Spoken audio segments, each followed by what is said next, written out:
आजको टपिक अति नै इम्पोर्टेन्ट टपिक मैले लिएर आएको छु। आइदर अर र नाइदर नरबाट कसरी सेन्टेन्स बनाउने त? How to make sentences using either or neither nor. Either or, आइदरको लाई इदर पनि भनिन्छ, यसको प्रोनाउन्सिएसन इदर पनि हुन्छ र नाइदरको निदर पनि हुन सक्छ, तर बेटर प्रोनाउन्सिएसन भनेको आइदर अर नाइदर। अति नै इम्पोर्टेन्ट टपिक हो। मलाई आशा छ तपाईले यस भिडियोलाई कम्प्लिटली हेर्नुहुनेछ।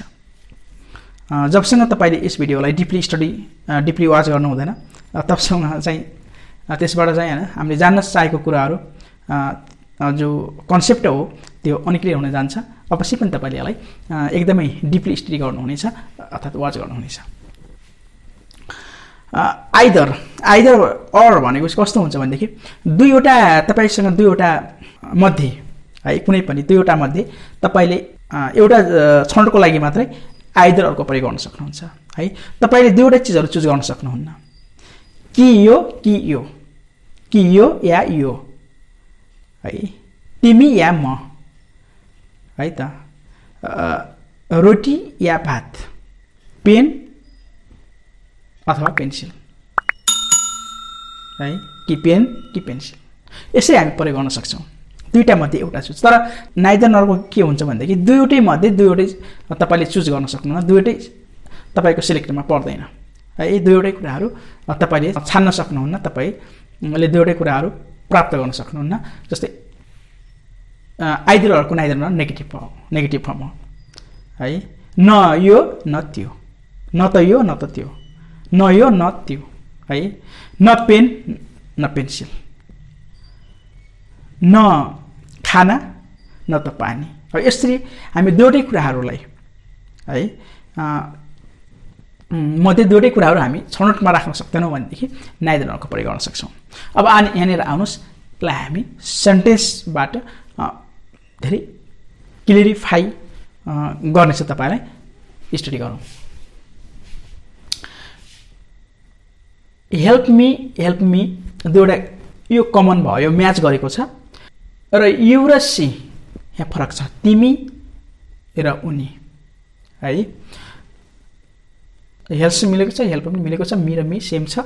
यो भी हो नि, यो भी5, यसमा केही डिफरेन्स यसले फरक पार्दैन यदि डिफरेन्टले। अब यो नै फरक छ।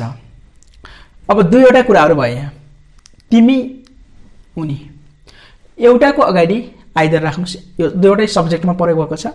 एउटा सब्जेक्टको अगाडि आइदर राख्नुस्, आइदर यु या तिमी अर अथवा सी, उनले हेल्प्स मी, मलाई सहयोग गर्छिन्। यहाँनिर कस्तो छ भनेदेखि यहाँ भी5 आएको छ है, भी1 मा एस लागेको छ र भी5 आएको छ, अर्थात् यो सिंगुलर भर्ब हो। सिंगुलर भर्ब यहाँनिर राखिएको छ। किन राखिएको छ भनेदेखि यो सब्जेक्ट चाहिँ सिंगुलर हो, सी।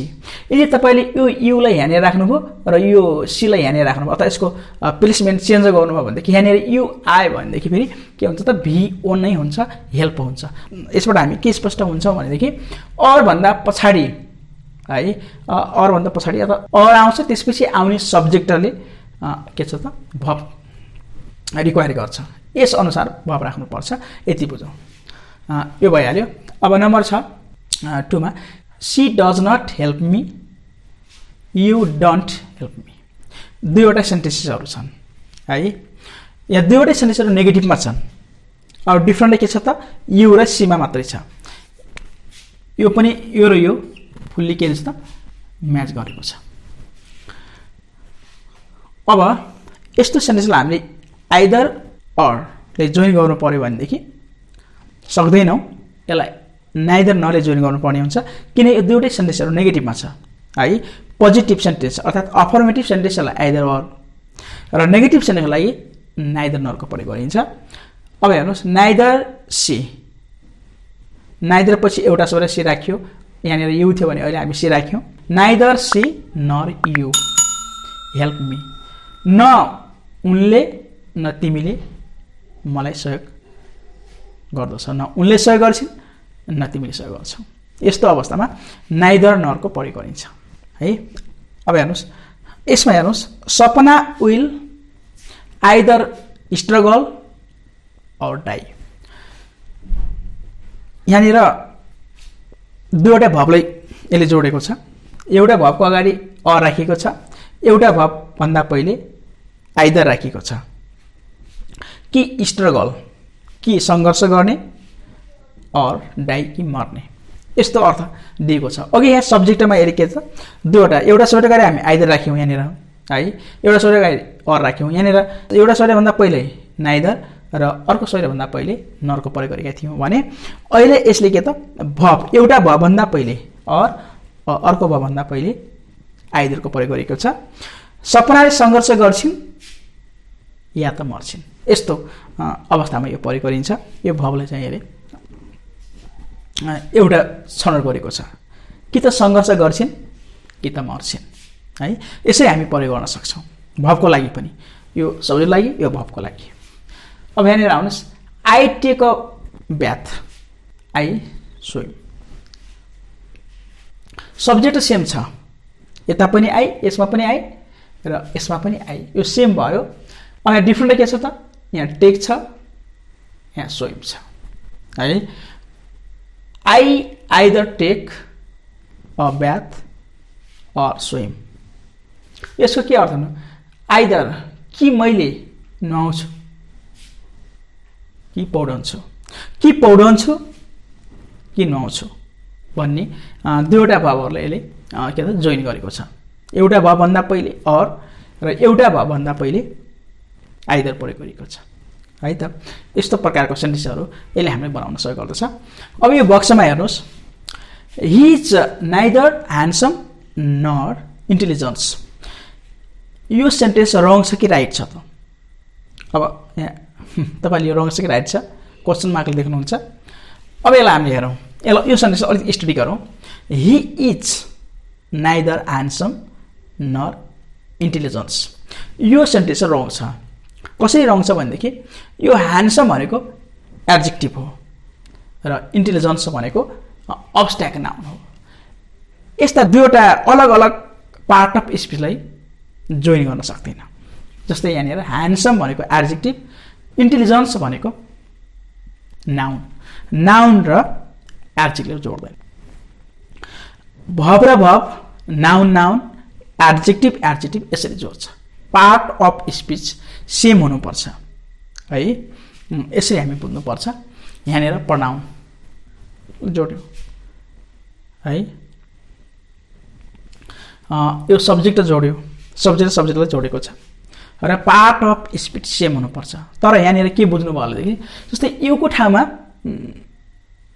हरि राख्नुभयो भने यहाँनिर सी छ अब हरि त नाउन भयो सी चाहिँ के भयो त प्रनाउन भयो तर यहाँनिर भने जोड्छ फेरि है आखि यो सब्जेक्ट हो यो कर्ता हो त्यो नाउन र प्रनाउन फरक पर्दैन जोड्छ तर यो के छ भने चाहिँ यहाँनिर एड्जेक्टिभ हो यहाँनिर नाउन भयो ठ्याक्कै के त फरक हुन गयो यसको फङ्सनै फरक हुन्छ तसर्थ यस्तो कन्डिसनमा नाइदरको अगाडि नाउन राख्छौँ भने नरको अगाडि पनि नाउनै आइदरको अगाडि नाउन राख्छौँ भने अर्को अगाडि पनि नाउनै यसै गरी एड्जेक्टिभ राख्छौँ भने एड्जेक्टिभ अनि यसै गरी भब राख्छौँ भने भबै राख्नुपर्ने हुन्छ यसरी हामी बुझ्नुपर्ने हुन्छ र बाँकी कुराहरू केही अझै अगाडि पनि स्टडी गरौँ जसले तपाईँलाई अझै क्लियरिफाई गर्नेछ लाउनुहोस् सब्जेक्ट र सब्जेक्टलाई भब र भबलाई र कम्प्लिमेन्टलाई जोइन गरेको थियो आइदर अर र नाइदर नरले अलि अलि फरक छ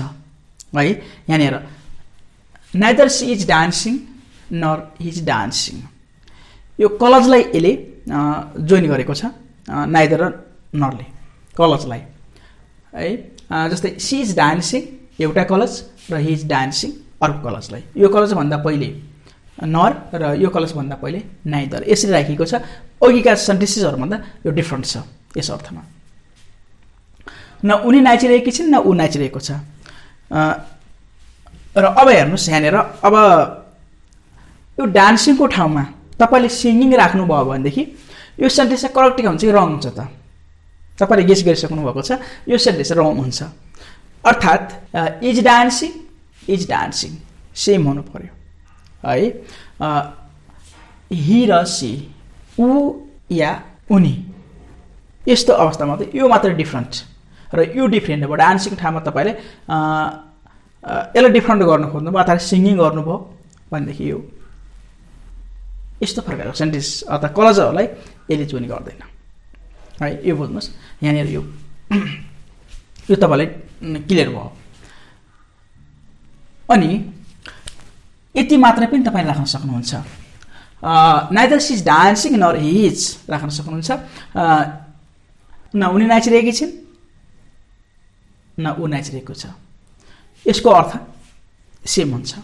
यहाँनिर राख्न सक्नुहुन्छ। डान्सिङ राख्नुभयो भनेदेखि पनि फरक पर्दैन, यो राख्दा पनि इनकरेक्ट हुँदैन, करेक्ट नै हुन्छ। तपाईँ यसरी पनि प्रयोग गर्न सक्नुहुन्छ। न तिमी सुन्दर छौ न त उनी सुन्दर छिन् है। नाइदर यु आर ब्युटिफुल न सी इज। अहिले पनि यसले कलजलाई जोइन गरेको छ।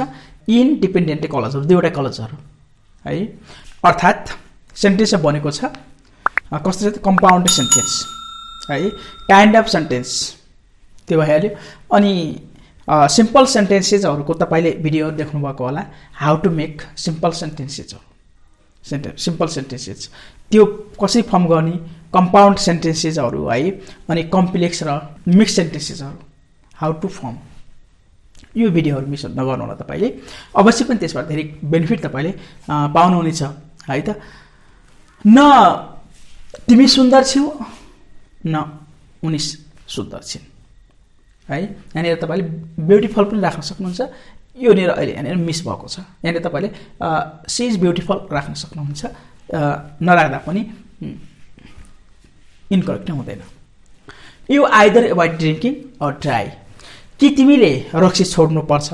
यो ड्रिङ्किङ अल्कोहल छैन, यहाँनिर ड्रिङ्किङ भन्ने बित्तिकै बुझिहाल्यो कि यो अल्कोहल है भन्ने बुझ्नु, अर्थात् वाइन हो भन्ने आवश्यक छैन राख्नुपर्ने। You either avoid drinking or try.